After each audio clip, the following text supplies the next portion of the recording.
క్రీస్తునందు ప్రేమైనటువంటి సహోదరి సహోదరులకు మన రక్షకుడు ప్రభు అయినటువంటి యేసుక్రీస్తు నామమున మీ అందరికీ వందనాలు తెలియజేస్తూ ఉన్నాను.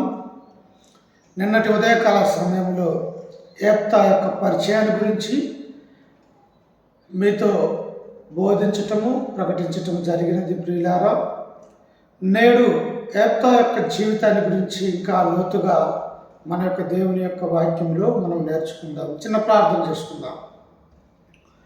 మమ్మల్ని మిక్కిలిగా ప్రేమించిన మా ప్రియ పరలోకపు తండ్రి, నీ ఘనమైన అత్యున్నతమైన నామానికి వందనాలు, స్తుతి స్తోత్రములు తండ్రి. గడిచిన కాలమంతయు గడిచిన దినములన్నీ మమ్మల్ని కాచి కాపాడి మా యొక్క జీవితంలో మరొక శ్రేష్టమైన ఉదయకాల సమయంలో తండ్రి, ఇదిగో నీ యొక్క పాద సన్నిధానంలో చేరి తండ్రి, ఆత్మతోనూ సత్యంతోనూ నిన్ను ఆరాధించడానికి ఇదిగో తండ్రి మేమందరం కూడా కూడుకొని తండ్రి నీ యొక్క పాటల ద్వారా ప్రార్థన ద్వారా అయా తండ్రి నీ యొక్క వాక్యాన్ని ప్రకటించబోతూ ఉంటుండగా నన్ను నీ శిలువ సాపన మెరుగుపరుచుకునండి. ఇదిగో తండ్రి నీ బిడ్డలకును మాకును మా యొక్క జీవితానికి ఏ మాటలు అవసరమై ఉంటూ ఉన్నాయో ఆ మాటలు తండ్రి బోధించడానికి నాకు మంచి జ్ఞానాన్ని ఆత్మ సంబంధమైనటువంటి నడిపింపుని అనుగ్రహించండి తండ్రి. ఇదిగో వినుచున్నటువంటి నీ బిడ్డల యొక్క హృదయాలని నీ యొక్క మాటలు తండ్రి నీ బిడ్డల హృదయాలలో ఫలించి ఫలాభివృద్ధి చెందుటకు సహాయం చేయగలరని యేసు పరిశుద్ధ నామమున ప్రార్థించి అడిగి వేడుకుంటున్నాం తండ్రి, ఆమేన్. క్రీస్తునందు ప్రేమైనటువంటి దేవుని బిడ్డలారా, నిన్నటి కాలంలో మనం నేర్చుకున్నటువంటి విషయం ఏమిటంటే ఏప్తా తండ్రి ఎవరు? ఆయన పేరు గిలాదు. ఏప్తా ఏ ప్రాంతానికి చెందినటువంటి వాడు అంటే గిలాదు ప్రాంతానికి చెందినటువంటి వారు. ఏప్తా ఎవరు అంటే ఒక వేశ్యకుమారుడు, వేశ్యకు పెట్టినటువంటి కుమారుడు అన్నటువంటి విషయాన్ని మనం చూశాం. ఆ తర్వాత యొక్క గిలాదుకు అంతకుముందే భార్య ఉన్నది. ఆ తర్వాత ఆ యొక్క భార్యకు కూడా కుమారులు ఉన్నారు అన్నటువంటి విషయాన్ని గ్రంథంలో మనం చూసి ఉన్నాం. అయితే భార్యగా చేసుకున్నటువంటి కుమారులకు వేశ్యకు పుట్టినటువంటి ఒక కుమారుడైనటువంటి ఏప్తాను వారి యొక్క ఇంటిలో నుంచి, వారి యొక్క ప్రాంతంలో నుంచి, వారి యొక్క ఊరిలో నుంచి నీకు స్వాస్థ్యం లేదు ఇక్కడ మాలో, ఎందుకు అనగానే ఒక వేశ్యకుమారుడివి కనుక నీవు మేము కలిసి జీవించలేము, అన్నదమ్ములు కాము అని చెప్పేసి ఆ యొక్క ఏప్తాను వెళ్ళగొచ్చినట్టుగా మనం చూస్తూ ఉన్నాం. అయితే ఆయన ఎక్కడికి వెళ్ళాడు? అనేదేశమైనటువంటి అనేకమైనటువంటి అన్యులతో జీవించినటువంటి వాడిగా ఆ యొక్క ప్రాంతంలో టోబు అన్నటువంటి దేశంలోనికి ఆయన పారిపోయి అక్కడ బ్రతుకుతున్నటువంటి వాడిగా మనం చూస్తాం. అయితే గిలాదు ప్రాంతంలో ఉన్నటువంటి యూదులు ఇశ్రాయేలు యొక్క ప్రజల మీద వారి శత్రు సైన్యమైనటువంటి సమూహమైనటువంటి అమ్మోనీయులు వారి మీదకి యుద్ధానికి వచ్చినప్పుడు వీరు గెలవలేక ఉన్నారు, భయపడుతూ ఉన్నారు. అయ్యో మనలో ఎంతమంది ఉన్నాము కానీ జ్ఞానం కలిగినటువంటి వారిగా లేకపోతే బలాఢ్యులుగా పరాక్రమములు మన మధ్యలో లేరే అన్నటువంటి ఒక అపనమ్మకం కలిగినటువంటి ఇశ్రాయేలు ప్రజలు ఏ వేశ్యకుమారునైతే ఆ యొక్క ప్రాంతంలో నుంచి, ఆ యొక్క గ్రామంలో నుంచి లేకపోతే ఆ యొక్క పట్టణంలో నుంచి తన స్వజనుల నుంచి వెళ్ళగొట్టారో టోబు దేశంలో ఉన్నటువంటి ఈయనని తీసుకుని రావటానికి గిలాదు పెద్దలు వారందరూ కూడా ఆ యొక్క ప్రాంతానికి ఏప్తా దగ్గరికి వచ్చినట్టుగా నిన్నటి విషయంలో మనం మాట్లాడాం. నీవు మా మీద అధిపతిగా ఉండి మాకు న్యాయం చేయి, మమ్మల్ని ఏలేవాడిగా నువ్వు ఉండాలి అని చెప్పేసి ఏప్తాను వారు అడిగినట్టుగా మనం చదువుకుంటూ ఉన్నాం. ఇప్పుడు ప్రియులారా, ఏప్తా తండ్రి అయినటువంటి దేవుడు యెహోవా దేవునికి ప్రార్థన చేస్తూ ఉన్నాడు. నేను యెహోవా చిత్త ప్రకారం వారిని జయించినట్టయితే అమ్మోనీయులని నేను మీకు అధిపతిగా ఉండవచ్చా అని వారిని అడిగినాడు. ప్రియులా, ఉండవచ్చు, మమ్మల్ని ఏలేవాడిగా నీవే మమ్మల్ని ఎప్పుడైతే అమ్మోనీయుల నుంచి కాపాడుతావో నీవు ఉండవచ్చు అని చెప్పేసి ఈ గిలాదు పెద్దలు ఏప్తాతో మాట్లాడినట్టుగా మనం చూస్తూ ఉన్నాం. ఆ తర్వాత జరిగినటువంటి సంగతి ఏమిటంటే అమ్మోనీయుల యొక్క రాజుకైనా ఒక ఉత్తరం పత్రిక రాసి పంపించాడు. ఎందుకు మా మీదికి నీవు రావాలని అనుకుంటున్నావని చెప్పేసి దూతల్ని యొక్క ఏప్తా పంపించాడు. ఆ అమ్మోనీయుల రాజు తిరిగి ఉత్తరం రాశాడు. ఏమని? ఇదిగో ఐగుప్తు దేశంలో నుండి ఇశ్రాయేలు ఈ యొక్క మార్గాన్ని వెళ్ళిపోతూ వారు ఎక్కడి నుంచి ఎక్కడికి ఆక్రమించుకున్నారు అంటే అర్నోను మొదలుకొని ఎబ్బో వరకును యోర్దాను వరకు వారందరూ కూడా మా యొక్క పట్టణాలను ఆక్రమించుకున్నారని చెప్పేసి అమ్మోనీయులు అంటున్నారు. ఆక్రమించుకోవటం కాదు, దేవుడు ఇశ్రాయేలు ప్రజలకు ఇచ్చినాడు. కానాను దేశంలో ఉన్నటువంటి 10 జాతుల వారిని వెళ్ళగొట్టి పాలు తేనెలు ప్రవహించేటువంటి ఆ యొక్క దేశాన్ని దేవుడు వారికి బహుమతిగా ఆశీర్వదించినట్టుగా ఈ అమ్మోనీయుల రాజు అర్థం కావట్లేదు ప్రియులు. ఆ తర్వాత జరిగినటువంటి యొక్క యెఫ్తా రెండవ భాగాన్ని మనం చూస్తూ ఉన్నప్పుడు చూడండి, కింద వచ్చిన నాతో పాటు పరిశుద్ధ గ్రంథంలో నుంచి న్యాయాధిపతుల గ్రంథము 11వ అధ్యాయము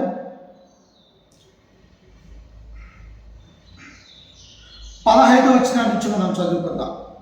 యెఫ్తా సెలవిచ్చినదేమనగా, ఇశ్రాయేలీలు మోయాబు దేశమునైనను అమ్మోనీయుల దేశమైనను ఆక్రమించుకొనలేదు. ఇశ్రాయేలీలు ఐగుప్తులో నుండి వచ్చుచుండగా వారు ఎర్ర సముద్రం వరకు అరణ్యములో నడిచి కాదేశుకు వచ్చిరి. అప్పుడు ఇశ్రాయేలులు ఎదోము రాజు వద్దకు దూతలను పంపి, నీ దేశము గుండా పోవుటకు దయచేసి నాకు సెలవిమ్మని అడగగా ఏదోము రాజు ఒప్పుకొనలేదు. వారు మోయాబు రాజు వద్దకు అట్టి వర్తమానమే పంపిరి గాని అతడును నేను సెలవేనని చెప్పెను. అప్పుడు ఇశ్రాయేలు కాదేశులో నివసించిరి. ఇక్కడ జరిగినటువంటి ఒక చరిత్ర ఆధారమైనటువంటి ఆ విషయాన్ని యెఫ్తా అక్కడ ఎత్తి చూపుతూ ఉన్నాడు ప్రియులారా. దేవుడు ఏమన్నాడు, మీరు మోయాబు దేశంలో నుంచి ప్రయాణమై వెళ్తూ ఉన్నారు, ఎదోము దేశంలో నుంచి మీరు ప్రయాణమై వెళ్తూ ఉన్నప్పుడు మీరు ఆ దేశంలో దేనిని కూడా మీరు ముట్టుకోకూడదు, ఆక్రమించుకోకూడదు అని తండ్రి అయినటువంటి దేవుడు ద్వితీయోపదేశ కాండంలో యెహోవా దేవుడు మోషేకు ఇశ్రాయేలు ప్రజలకు ఆజ్ఞాపించాడు ప్రియులారా. ఎందుకు? మోయాబీయులు ఎవరో కాదు, వారు కూడా మీ దగ్గర సంబంధికులే. అలాగనే ఎదోమీయులు కూడా మీకు అన్నదమ్ములే కనుక వారిని మిమ్మల్ని ఆక్రమించుకోకూడదు అని చెప్పేసి స్పష్టంగా దేవుడు తన యొక్క గ్రంథంలో ఆ యొక్క ఇశ్రాయేలు ప్రజలకు సెలవిచ్చారు ప్రియులారా. అయితే వీరు కూడా దేవుని యొక్క మాటను అంగీకరించి దేవునికి విధేయత కలిగి మోసే ఆ ఎదోము రాజుకు అమ్మోనీయుల మోయాబు రాజుకు తెలియపరిచినాడు, అయ్యా మేము మీ దేశంలో కూడా మేము ప్రయాణమై వెళ్ళాలా, కేవలం మీకు మాకు రోడ్డు మాత్రం ఇస్తే చాలు, మీ దేశంలో ఉన్నటువంటి ఏదైనా మేము పాడు చేయము, ఆక్రమించుకోమని చెప్పేసి మోసే ముందుగానే సెలవిచ్చాడు ప్రియులారా. కానీ వీరేం చేశారంటే భయపడ్డారు. ఇశ్రాయేలు ప్రజలు చూస్తే కనీసం 30 లక్షల మంది ప్రయాణమై వెళ్తూ ఉన్నారు. ఎక్కడ మేము చిన్న దేశంగా ఉన్నాము, మా యొక్క ప్రజలు చిన్నగా ఉన్నారనుకొని ఎదోము రాజు మోయాబు రాజు అందరూ కలుసుకొని ప్రియులారా ఇశ్రాయేలు మీద యుద్ధం చేసి వారిని చంపాలన్నటువంటి ఆలోచన చేసి ఉన్నారు.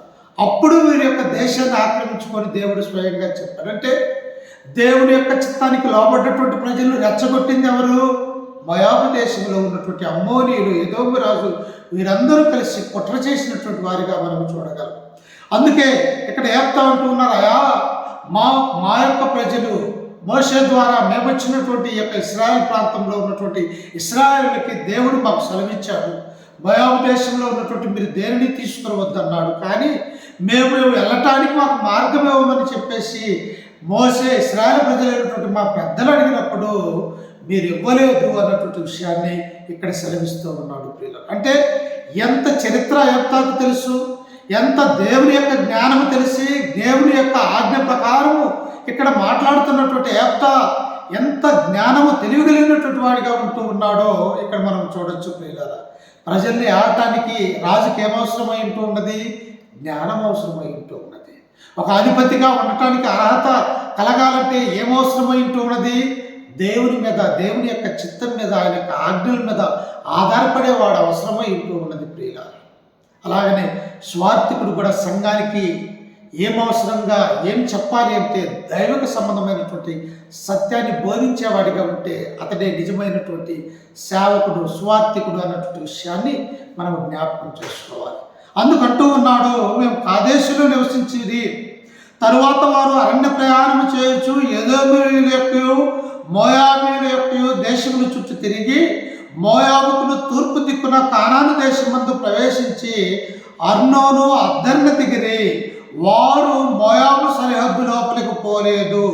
అర్నోను మోయాబుకు సరిహద్దు కదా, వెళ్ళలేదు, మేము ఆక్రమించుకోలేదు.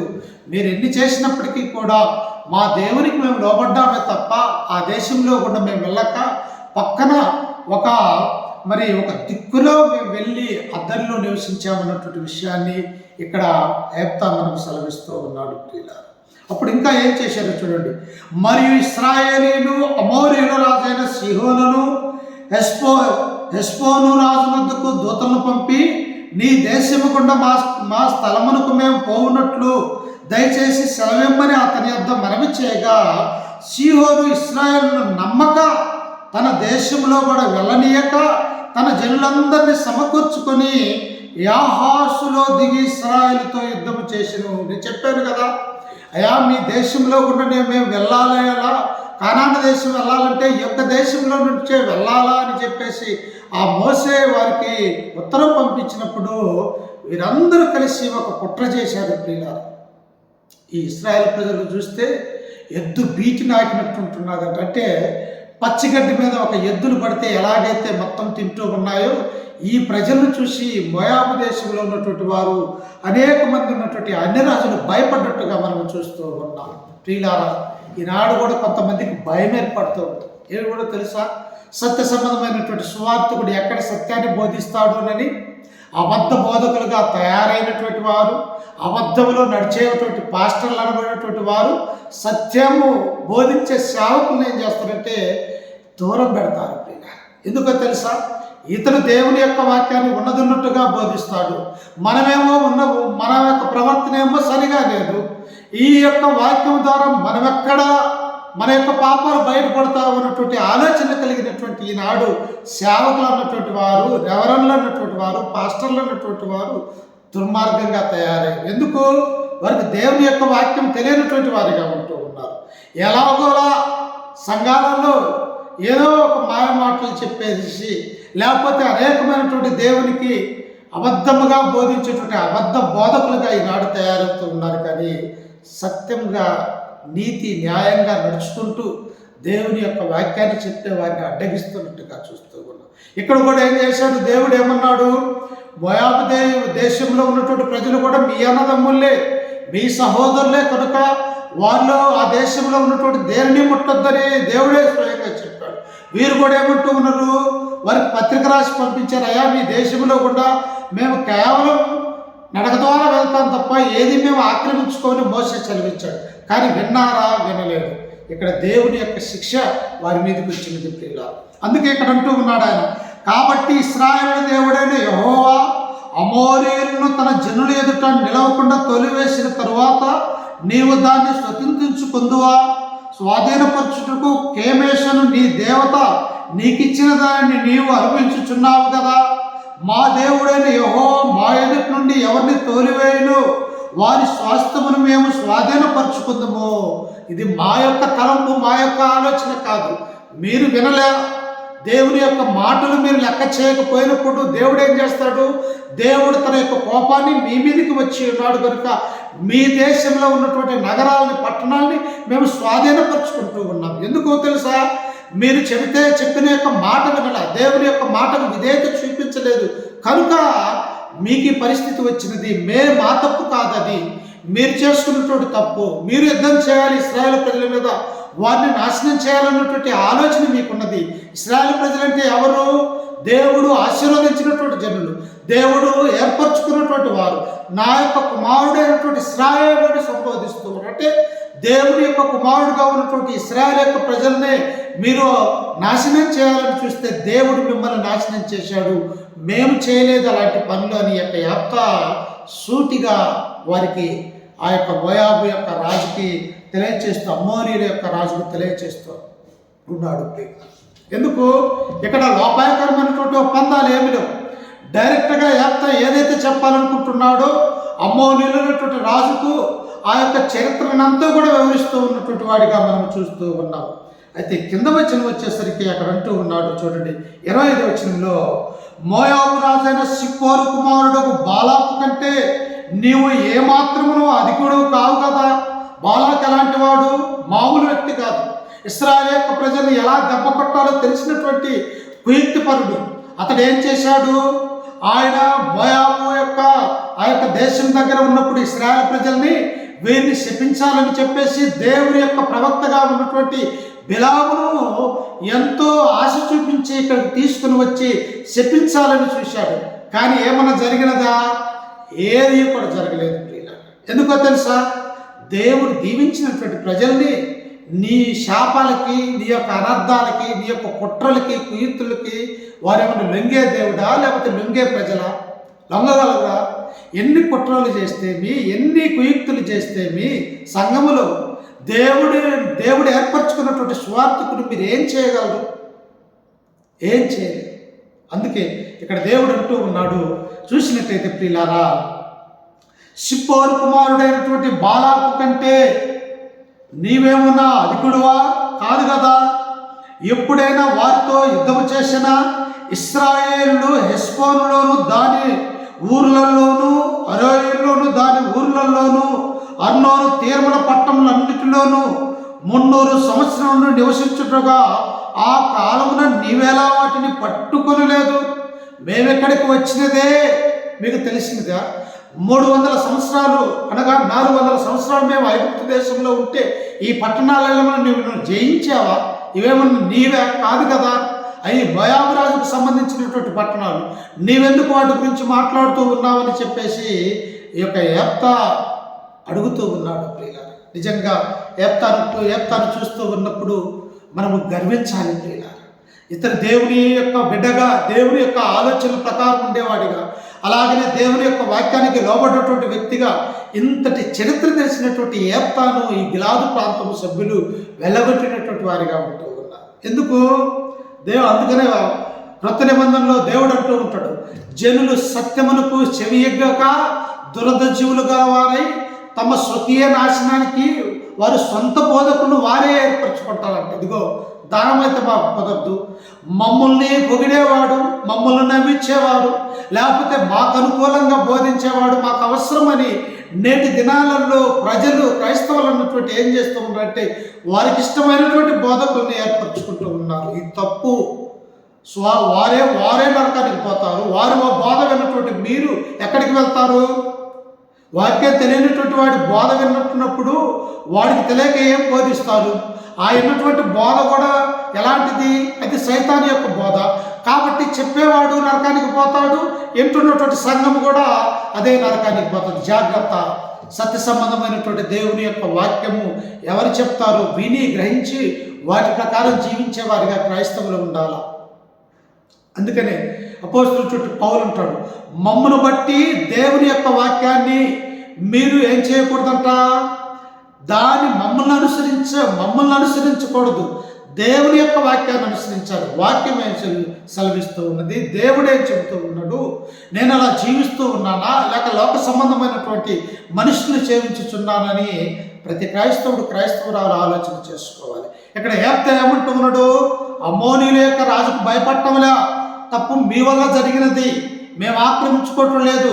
మా యొక్క పితరులు పెద్దలు ఐగుప్తు దేశం నుండి వస్తూ ఉన్నప్పుడు వారు చెప్పారు, దేవుడు మీ మోయాబు దేశంలో కానీ అమ్మోనీయుల దేశంలో కానీ ఏది కూడా ఆక్రమించుకోదని మా యొక్క దేవుడు చెప్పాడు, కానీ మీరు వినలేదు. కాబట్టి మీ యొక్క పట్టణాలను ఆక్రమించుకోవాల్సినటువంటి అవసరత దేవుడే కల్పించాడు అన్నటువంటి విషయాన్ని ఇక్కడ యెఫ్తా సెలవిస్తూ ఉన్నాడు. ప్రియులారా, అందుకని ఇంకా ఇక్కడ మనం చూస్తే చూడండి, ఇట్లుండగా 27వ వచనం, నేను నీ ఎడల తప్పు చేయలేదు కానీ నీవు నా మీదికి యుద్ధములకు వచ్చటం వలన నా ఎడల దోషము చేయుచున్నావు. మేమేం చేయలేము, నీ మీద యుద్ధం చేయాలన్నటువంటి ఆలోచన మాకు లేదు. మా ప్రాంతంలో, గిలాదు ప్రాంతంలో మేము ఉంటూ ఉన్నాం, మా తండ్రి అయినటువంటి దేవుడిని మేము మహింపరుచుకుంటూ ఉన్నాం. కానీ నువ్వేం చేస్తూ ఉన్నావు? మమ్మల్ని రెచ్చగొట్టి మమ్మల్ని చంపాలని, మమ్మల్ని నాశనం చేయాలని నీవు ఆలోచన కలిగి ఉంటూ ఉన్నావు. కనుక నీవే మా మీద కుట్ర చేస్తూ ఉన్నావని అమ్మోనీయుల యొక్క రాజుకు యెఫ్తా చెప్తూ ఉన్నాడు. ప్రియులారా, అయితే ఏమంటూ ఉన్నాడో చూడండి. అయితే అమ్మోనీయుల రాజు యెఫ్తా తనతో చెప్పిన మాటలకు ఒప్పుకొనలేదు. ఈనాడు కూడా చూడండి, అరే నీ యొక్క వాక్యం సరిలేదురా, నీ వాక్యం నువ్వు ప్రకటించే బోధ సరైనటువంటి బోధ కాదు, మొదట నేర్చుకో. నేర్చుకున్న తర్వాత ఆ తర్వాత స్వార్థికుడిగా తయారుగా దేవుని యొక్క సత్యమైనటువంటి వాక్యాన్ని సరిగా విభజించాలి, చెప్పాలి అని అనేక మంది క్రీస్తు సంఘంలో ఉన్నటువంటి పెద్దలు స్వార్థికులు చెబితే ఈనాడు ఎవరన్నా వింటున్నారండి? డినామినేషన్లు ఎవరు కూడా వింటుంది. ఎందుకు? మాదే సరైనటువంటి బోధ, మేము చెప్పేదే సరిగా ఉన్నదని వితన్నటువంటి వాదం చేస్తూ ఉన్నారు. కానీ నీ చెవి ఎగ్గి దేవుని యొక్క మాటలు వింటే మంచి బోధకుడిగా, మంచి స్వార్థికుడిగా, అనేకులను కూడా క్రీస్తులోకి నడిపించేవాడిగా తయారు కాలేవా? ఇక్కడ ఏం చేస్తూ ఉన్నాడు అమ్మోనీయుల రాజు? తప్పు మీ వైపు ఉన్నది కాబట్టి మీరే సర్దుకోవాలా, మేమేమి యుద్ధానికి మీ మీదికి రావట్లేదని ఇతను పత్రిక ద్వారా అమ్మోనీయుల యొక్క రాజుకు రాస్తే ఇతను ఏం చేస్తూ ఉన్నాడంటే, అయితే అమ్మోనీయుల రాజు యెఫ్తా తనతో చెప్పిన మాటలకు ఒప్పుకొనలేదు, గర్విష్ఠుడు తయారయ్యాడు, దేవుని యొక్క మాటలు లెక్క చేయట్లేదు. దేవునికి వ్యతిరేకంగా మనం ఏం చేయగలము? ఎలా ముందుకెళ్ళగము? దేవునికి వ్యతిరేకంగా ఆయన చిత్తమైతే ప్రతి కార్యం జరుగుతూ ఉన్నది, ఆయన యొక్క చిత్తం కాకపోతే ఏ కార్యం కూడా జరగదు, అసలు ముందుకు పోదు ప్రతి విషయం కూడా. ఇది అర్థం చేసుకోవాలి మనం. అయితే చూడండి, ఇక్కడ యెహోవా ఆత్మ యెఫ్తా మీదికి రాగా అతడు గిలాదులోను మనుష్యులోను సంచరించుచు గిలాదు మిస్పేలో సంచరించి గిలాదు మిస్పే నుండి అమ్మోనీయుల యొద్దకు సాగెను. ఇక యుద్ధానికి సిద్ధపడుతూ ఉన్నాడు. ఎందుకు? దేవుని యొక్క మాటగా తన యొక్క పత్రిక ద్వారా వారికి సెలవిస్తూ ఉన్నాడు, యుద్ధాన్ని మేము చేయట్లేదు, మీరు యుద్ధాన్ని రేపుతూ ఉన్నారు. దేవుడు మా యొక్క దేవుడు ఇలాగూ మేమేమి ఏ పట్టణాన్ని కూడా ఆక్రమించుకోలేదు, దేవుని యొక్క ప్రజలకు మీరే వ్యతిరేకంగా చేశారని ఇన్ని చెప్పినప్పటికీ కూడా ఈ అమ్మోనీయుల యొక్క రాజు వినటం లేదు ప్రియుల. ఎందుకనే సామెతల గ్రంథంలో మనం చూస్తూ ఉంటున్నప్పుడు ఒక మంచి మాట అక్కడ ఉన్నది. చూడండి ఒకసారి సామెతల గ్రంథం ఎంత చెప్పినా వినకపోతే ఏం జరుగుతుందో ఒకసారి చూడండి. సామెతల గ్రంథం 29వ అధ్యాయం 1వ వచనం చదువుకున్నాం. ఎన్నిసార్లు గద్దించిననో లోబడిన వాడు మరి తిరుగు లేకుండా హఠాత్తుగా నాశనమగును. చూసారా, ఎన్నిసార్లు గద్దించాడు ఈ యొక్క మరి మయాబు రాజుకైతేమి, అమ్మోనీయుల రాజుకైతేమి, ఎదోమీయుల రాజుకైతేమి, ఈ యొక్క ఇశ్రాయేలు ప్రజలకు శత్రులుగా ఉన్నటువంటి 10 మంది రాజులకైతేమి అందరికీ దేవుడు హెచ్చరికలు చేశాడు ప్రియులు. కానీ ఎన్నిసార్లు గద్దించినా వారు ఎలాంటి వారు? లోబడినటువంటి వారు, దేవుని యొక్క చిత్తానికి, దేవుని యొక్క ప్రజల మాటలకి వారి యొక్క చెవి వినలేనటువంటి వారిగా ఉంటూ ఉన్నారు. అయితే ఏమొస్తుందంట? మరి తిరుగు లేకుండా హఠాత్తుగా నాశనం అవుతారు, మరణిస్తారు, చనిపోతారు. మరి ఇక తిరిగేలేదు, వారిని ఎవడు కూడా కాపాడలేడు, ఒక దేవుడు తప్ప అన్నటువంటి విషయాన్ని ఇక్కడ జ్ఞాని అయినటువంటి సొలొమోను సెలవిస్తూ ఉన్నాడు. అప్పుడు చూడండి ఏం జరుగుతూ ఉన్నదంటే, నేను అమ్మోనీయుల యొద్ద నుండి క్షేమముగా తిరిగి వచ్చినప్పుడు నన్ను ఎదుర్కొనుటకు నా ఇంటి ద్వారము నుండి బయలుదేరి వచ్చినదేదో అది యెహోవాకు ప్రతిష్ఠిత మగును, లేదా దహన బలిగా దాన్ని నర్పించేదను. ఇక్కడ 2 విషయాలు యెహోవా దగ్గర మొరపెట్టుకుంటూ ఉన్నాడు యెఫ్తా. ఎందుకు? యెఫ్తా కూడా ఒక మానవుడు ప్రియులారా. ఏదైనా జయించాలంటే ఆనాడు ఉన్నటువంటి భక్తి కలిగినటువంటి ఆ యొక్క జనము, లేకపోతే భక్తి కలిగినటువంటి మనుష్యులు ఏం చేస్తారంటే దేవుని దగ్గరికి వెళ్తారు, బలిపీఠం దగ్గరికి వెళ్ళి మోకరించి ప్రార్థన చేసి, అయ్యా ఈ యొక్క రాజ్యం మీదకి మేము యుద్ధానికి వెళ్తూ ఉన్నాను, వారిని జయించే మాట అయితే ఇదిగో మేమందరం కూడా నీ పాద సన్నిధిలో ఉంటాము అని తీర్మానం చేసుకుంటారు. ఇంకైతే యెఫ్తా దీనికి విరుద్ధంగా తన యొక్క మనసులో ఇంకా దేవుని మీద ప్రేమ భక్తి కలిగినటువంటి యొక్క యెఫ్తా ఏమంటూ ఉన్నాడంటే, నేను ఈ యొక్క అమ్మోనీయుల మీద యుద్ధానికి వెళ్తూ ఉన్నాను, వారిని మేము జయించినట్టయితే, జయించి విజయోత్సవంతో మేము తిరిగి వచ్చేటప్పుడు మాకు ఏదైతే ఎదురుగా వస్తూ ఉన్నదో దాన్ని నేను దేవునికి ప్రతిష్ఠిస్తాను, లేకపోతే రెండవదిగా దహన బలిగా అర్పిస్తానని చెప్పేసి ఒక తీర్మానం చేసుకున్నాడు ప్రియులారా. మన యొక్క జీవితాలలో కూడా చూస్తాము కదా, దేవా ఎట్టి శ్రమలలో నుంచి మమ్మల్ని ఈ శ్రమల నుంచి బయటపడి వేస్తే, లేకపోతే ఈ అనారోగ్యంలో నుంచి నాకు మంచి ఆరోగ్యాన్ని అనుగ్రహిస్తే, ఇదిగో నీ యొక్క పాద సన్నిధానానికి వచ్చి నీకు కానుకలు సమర్పిస్తానను, లేకపోతే నా మనసు మార్చుకుని నా జీవితకాలం అంతయు నీలో క్రైస్తవుడిగా, భక్తి పరురాలుగా జీవిస్తానని చెప్పేసి ఈనాడు కూడా అనేక మంది తీర్మానం చేసుకునే వారిగా ఉంటూ ఉన్నారు. అయ్యా ఈ సంవత్సరం అంతయు కూడా నేను దేవుల్లో లేను, ఇదిగో రాబోయే సంవత్సరంలో నేను తీర్మానం చేసుకుంటున్నాను, నీలో ఉంటాను, ఒక గొప్ప క్రైస్తవుడిగా, నిజమైనటువంటి భక్తుడిగా ఈ లోకంలో నేను ఉంటానే అని చెప్పేసి తీర్మానం చేసుకునే వారిగా ఉంటూ ఉన్నారు ప్రియులారా. ఇక్కడ కూడా ఏప్తా న్యాయాధిపతిగా ఉన్నటువంటి ఏప్తా కూడా అదే విషయాన్ని చెబుతూ ఉన్నాడు. నేను యుద్ధంలో జయించినట్లయితే నాకు ఎదురుగా ఏదైతే వస్తూ ఉండదో దాన్ని యెహోవాకు ప్రతిష్ఠిస్తాను, లేకపోతే దాన్ని నేను దహన బలిగా నీకు అర్పిస్తానని ఒక మొక్కుబడి చేసుకున్నట్టుగా మనం చూస్తూ ఉన్నాం. అప్పుడు ఏప్తా అమ్మోనీయులతో యుద్ధము చేయుటకు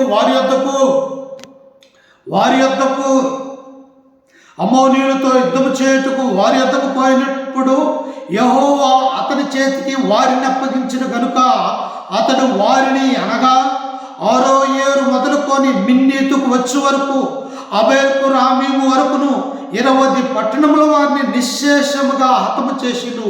అట్లు ఈ అమ్మోనీయులు ఇశ్రాయేలు ఎదుట నిలవకుండా అణిచివేయబడిరి. ఎన్ని పట్టణాలను జయించాడు యొక్క ఏప్తా అంటే మోయాబీయుల రాజులో అమ్మోనీయుల యొక్క రాజు పట్టణాలని, ఆనాడు మోయాబు యొక్క పట్టణాలను ఎలాగైతే జయించి ఉన్నారో ఇశ్రాయేలు ప్రజలు, ఇక్కడ అమ్మోనీయుల యొక్క దేశంలో ఉన్నటువంటి 20 పట్టణాలని ఈ యొక్క ఏప్తా యొక్క నాయకత్వంలో ఇశ్రాయేలు జయించినటువంటి వారిగా మనం చూసారా? ఒక గ్రామాన్ని పట్టుకోవాలంటే చేత కాదు, ఒక పట్టణాన్ని జయించాలంటే అది ఎంతో కష్టమైనటువంటి పని. కానీ దేవుని చిత్తం అంటే దేశాన్ని జయించగలమని చెప్పేసి ఇక్కడ ఏప్తా నిరూపించాడు. ప్రియులారా, దేవుని యందు భయభక్తులు కలిగి ఉన్నాడు, దేవుని యొక్క చిత్తానికి లోబడి ఉన్నాడు, దేవుని యొక్క మాట విన్నాడు, దేవుని యొక్క దహన బలి దగ్గరికి వెళ్ళాడు. అయ్యా, నేను అమ్మోనీయుల యొక్క రాజును జయించినట్టయితే నాకు ఏదైతే ఎదురుగా వస్తూ ఉన్నదో దాన్ని నీకు దహన బలికి కానీ లేకపోతే ప్రతిష్ఠిత చేస్తానని చెప్పేసి నిర్ణయం చేసుకున్నాడు. అయితే విజయంతో వస్తూ ఉన్నాడు. దేవుడు అప్పగించాడు, వారిని జయించాడు, ఆ దేశాన్ని పాడు చేశాడు, ఆ దేశంలో ఉన్నటువంటి పట్టణాలన్నీ పట్టుకున్నాడు. కానీ ఒక భయంకరమైనటువంటి విషయము, తను ఊహించలేనటువంటి విషయం జరగబోతుంది ఏప్తా జీవితంలో. ఏం జరుగుతున్నదంట? ఏప్తా మిస్పాలో ఉన్న తన ఇంటికి వచ్చినప్పుడు అతని కుమార్తె తంబురులతోనూ నాట్యముతోనూ బయలుదేరి అతనిని ఎదుర్కొనిను. ఆమె గాక అతనికి మగ సంతానమే కానీ ఆడ సంతానమా కానీ లేదు. చూశారా? విజయంతో నా తండ్రి వస్తూ ఉన్నాడు. ఇదిగో 20 పట్టణాలు జయించి నా తండ్రి ఈ యొక్క ఇశ్రాయేలు ప్రజల మీద న్యాయాధిపతిగా కాబోతూ ఉన్నాడు. దేవుని యొక్క అధిపతిగా యొక్క సేవకుడి లోకంలో ఉంటూ ఉన్నాడు. దేవుడు ఏర్పరచుకున్నటువంటి మనిషిగా దేవుని యొక్క చిత్తానుసారాన్ని నెరవేర్చినటువంటి వాడిగా నా తండ్రి ఉంటూ ఉన్నాడని యొక్క కుమార్తె, ఒక్కగానొక్క కుమార్తె ఏం చేస్తూ ఉన్నదంటే ఆ యొక్క మిస్పాలో ఉన్నటువంటి తన పట్టణంలో ఉన్నటువంటి ప్రజలందరినీ కూడా తంబూరుతో, సితారతో, అనేకమైనటువంటి విజయోత్సవంతో ఆ యొక్క తండ్రికి కుమార్తె ఎదురుస్తూ ఉన్నది. ఇప్పుడు ఆ యొక్క తండ్రి బాధ ఎలా ఉంటుంది? ఏ విధంగా ఉంటుంది? ఒక్కగానొక్క కుమార్తె, తనకు ఉన్నటువంటి కుమార్తె, తను ఒప్పుకున్నటువంటి ఆ యొక్క మొక్కుబడి ఈ కుమార్తెకు తెలియదు. కానీ ప్రియులారా, కుమార్తె ఎదురు వస్తూ ఉన్నది. కాబట్టి అతను ఆమెను చూసి తన బట్టలను చింపుకొని, అయ్యో నా కుమారి, నీవు నన్ను బహుగా కుంగ చేసితివి, నీవు నన్ను తల్లడింప చేయవారిలో ఒకటివై ఉన్నావు. అంతకుముందే తన రక్త సంబంధికులు, తన యొక్క అన్నదమ్ములు తమ యొక్క గిలాదు ఊరి పట్టణంలో నుంచి వెళ్ళగొట్టినటువంటి వారిగా మనం చూస్తూ ఉన్నాం. వారి బాధ కంటే కూడా ఈ బాధ నాకు వర్ణాతీతంగా ఉంటూ ఉన్నది. నా ఒక్కగానొక్క కుమార్తెను, ఈ కుమార్తెను నేను ఏం చేయాలా? బలిపించాలా? ఒక గొర్రెవలే, వదిలితేమన్నటువంటి గొర్రెవలే నిన్ను వధించేవారిగా నేను ఉండాలా నా దేవునికి? లేకపోతే నీకు వివాహం చేయకుండా దేవుని యొక్క కుమార్తెగా ప్రతిష్ఠించాలా? ఏం చేయాలి? నా యొక్క సంతానానికి అభివృద్ధి ఎక్కడ ఉన్నది? ఇంతటితోటే పోతుందని తన యొక్క మనస్సులో కృంగినటువంటి వాడిగా ఉంటూ ఉన్నాడు. ఒక పక్క 20 పట్టణాలు అమ్మోనీయుల యొక్క దేశాన్ని జయించినటువంటి ఈ విజయంలో కన్నీరు మున్నీరు అవుతూ ఉన్నారు. నా జీవితంలో కూడా అబ్రహామును కూడా చూస్తూ ఉన్నప్పుడు ఎంతో 100 సంవత్సరాల తర్వాత తనకు ఒక్కగానొక్క కుమారుణ్ణి దేవుడు ఇస్సాకును అనుగ్రహించాడు. కానీ తర్వాత వెంటనే దేవుడు ఏమన్నాడు? నీకొక్కగానొక్క కుమారుడైనటువంటి నీ కుమారుడిని నాకు దహన బలిగా అర్పిస్తావా అన్నప్పుడు ఆ మనస్సు ఎంత తల్లడిల్లు ఉంటుందో ఒకసారి ఆలోచించండి ప్రియులు. అయినప్పటికీ కూడా దేవుడే నాకు ఇచ్చాడు, దేవుడికే నేను దహన బలి అర్పించాలని ఈ ఇస్సాకును తీసుకొని మొరియా కొండకు బయలుదేరినటువంటి వాడిగా మనం చూస్తూ ఉన్నాం. ఇక్కడ కూడా ఏప్తా చెప్పినటువంటి మాటకు లోబడి తన మొక్కుబడిని చెల్లించాలి నా దేవుడికి అని చెప్పేసి తన కుమార్తెతో చెప్పాడు, మా నేను అమోరీయుల యొక్క దేశానికి యుద్ధానికి పోతూ ఉన్నప్పుడు బలిపీఠం దగ్గరికి వెళ్ళి తండ్రి అయినటువంటి దేవునికి నేను మొక్కుబడి చేసుకున్నాను. నేను ఆ యొక్క అమోరీయుల యొక్క రాజుతో యుద్ధం చేసి నేను జయించినట్టయితే నాకు ఎదురుగా ఏదైతే వస్తువు ఉన్నదో దాన్ని నేను నీకు ప్రతిష్ఠిస్తాను, రెండవదిగా నీకు దహన బలి చెల్లిస్తానని అన్నప్పుడు ఆ కుమార్తెకి చెప్పినప్పుడు ప్రియులారా ఎంత వేదన పడి ఉంటుంది. నా తండ్రి ఇలాగూ నీవు ఒప్పుకున్నావా, నా తండ్రి ఇలాగూ దేవునికి మొక్కుబడి చేసుకున్నావని అని ఉండొచ్చు ప్రియులారా. కానీ అప్పుడు ఆమె చెప్పినప్పుడు ఆమె ఏమంటున్నదో తెలుసా? ఆమె నా తండ్రి యెహోవాకు మాట ఇచ్చింటివా, నీ నోట నుండి బయలుదేరిన మాట చొప్పున నాకు చేయము. యెహోవా నీ శత్రువులైన మోరీల మీద పగ తీర్చుకొని ఉన్నాడని అతనితో అనెను. మరియు ఆమె నా కొరకు చేయవలసినదేమనగా 2 నెలల వరకు నన్ను విడువము, నేను నా చెలికత్తెలను పోయి కొండల మీద ఉండి నా కన్యాత్వమును గురించి ప్రలాపించిందని తండ్రితో చెప్పగా, యవనస్తురాలు కదా, ఈనాడు యవన కుమారులు యవన కుమార్తెలు ఎలా ఉన్నారు? తండ్రి అంటే లెక్కలేదు, తల్లి అంటే భయం లేదు, పెద్దలంటే భయం లేదు. ఇతరులు దూషించటము, వారి ఇష్టానుసారంగా మాట్లాడటం, సినిమాలకు వెళ్ళటము, షికార్లకు వెళ్ళటం, వ్యభిచారం చేయటము, ఎవరెవరినో ప్రేమించి తీసుకుని రావటము, తల్లిదండ్రుల యొక్క కడుపు కోత కోసేవారిగా ఉంటూ ఉన్నారు. ఈనాడు చూడండి, ఎవరి స్త్రీలు ఎలా ఉండరు? వారి ఇష్టానుసారంగా జీవిస్తారు. పెద్దవారంటే భయం లేదు, తండ్రి అంటే భయం లేదు, తల్లి అంటే భయం లేదు, అన్నదమ్ములంటే భయం లేదు, అక్కచెల్లెలంటే భయం లేదు. వారి ఇష్టానుసారంగా మాట్లాడతారు. అంత మాత్రమే కాదు, ప్రేమ అనేటువంటి పేరుతో ఎవరెవరినో తీసుకుని వచ్చి నేను ఇతన్ని పెళ్లి చేసుకుంటానని చెప్పేసి దుర్మార్గంగా ప్రయత్నించే కన్యకలుగా ఉంటూ ఉన్నారు. వారిని కన్యకలు ఎందుకంటారు? ఇక దేవునికి అయిష్టంగా జీవించే వారిని, తల్లిదండ్రుల యొక్క మాటలకు ఇష్టపూర్వకంగా ఉండనటువంటి వారి కుమార్తెలు, వారి యొక్క జీవితాలు, వారి ద్వారా కుటుంబాలు పాడైపోయినటువంటి వారిగా మనం చూస్తాం. బైబిల్లో ఏమైపోయారు? ఇశ్రాయేలు యొక్క కుమార్తె అయినటువంటి దీనా విషయంలో ఎవరు అనే దేశంలో ఉన్నటువంటి ఆ యొక్క కుమారుని ప్రేమించినప్పుడు ఆ యొక్క పట్టణం అంతా కూడా అల్లకొల్లారం చేసి తన యొక్క జీవితాన్ని, తన అన్నదమ్ముల్ని, రక్త సంబంధికుల్ని దేవుని యొక్క శాపానికి గురి చేసినటువంటి దీనా వలె ఈనాడు కూడా అనేక మంది ఉంటూ ఉన్నారు. వారు ప్రేమిస్తూ ఉన్నారు. సరైనటువంటి ప్రేమ కాదది, దేవుని యొక్క చిత్తానికి సంబంధించినటువంటి ప్రేమ కాదది, తన ఇష్టానుసారంగా తన ఉద్దేశాలను నెరవేర్చుకున్నటువంటి దుర్మార్గమైనటువంటి ప్రేమ కలిగి ఈనాడు కుటుంబాలు నాశనం అయిపోతూ ఉన్నాయి. ఇక్కడ కూడా చూస్తే ఈ కుమార్తె అలాగలేదు ప్రియులారా. దేవుడు అంటే భయం కలిగినటువంటిది, భక్తి కలిగినటువంటి, తండ్రికి లోబడేటువంటి, తల్లికి లోబడేటువంటి విధేయురాలిగా ఇక్కడ మనం చూడగలుగుతూ ఉన్నాం. తండ్రితో ఉంటూ ఉన్నది, నా తండ్రి నువ్వు దేవుని దగ్గర ఏదైతే ఒప్పుకొని చేసుకున్నావో, మొక్కుబడి చేసుకున్నావో, నీ మొక్కుబడి ప్రకారమే చెయ్యి అని తన తండ్రికి ప్రేరణిస్తూ ఉన్నది ప్రియులారా. ఈనాడు అలాంటి కుమార్తెలు ఉన్నారా? అలాంటి స్త్రీలు ఉన్నారా? లేరు ప్రియులారా.